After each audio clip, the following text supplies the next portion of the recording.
Before the lava started consuming land and property on the Big Island, severe flooding left homes and property on Kauai and Oahu covered in water and mud. No doubt many individuals and companies came to the aid of those in need.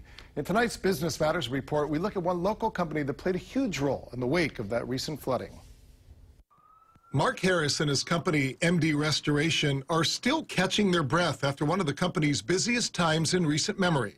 We had over 100 calls on Friday the 13th alone, and we were able to probably get to about 20 homes and work on them to a successful completion before we moved to the waiting list of people that were waiting for any restoration company to come and help them. The torrential rains that left parts of Kauai and East Oahu underwater left his office flooded with phone calls and sent his teams of technicians scrambling to help people during their most difficult time.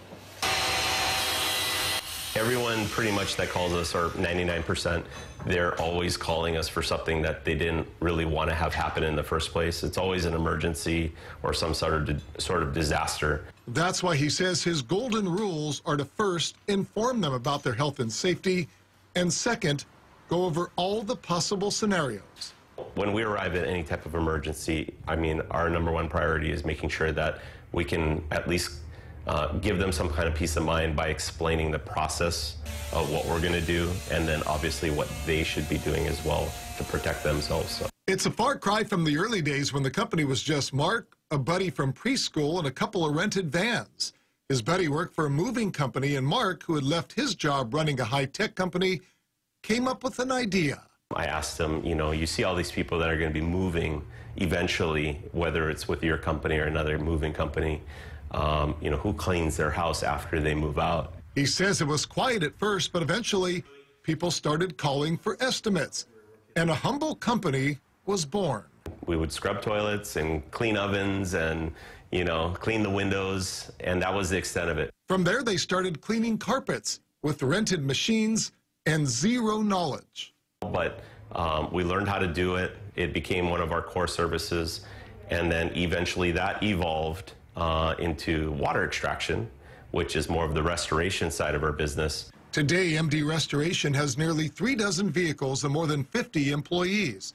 And they do everything from water, smoke, fire, and mold mitigation to complete restoration and rebuild as a general contractor. If a picture can tell a story, this is a picture of success. I give most of the credit to everybody that's in this picture.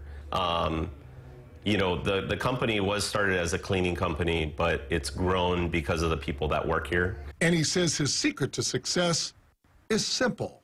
Is just making sure that we have, you know, a really good work environment, a culture that allows everyone to give and offer their input, and making sure that they're aware that it's okay to fail as long as we learn from those failures in order to grow the company. And quite a company he's grown. Yep.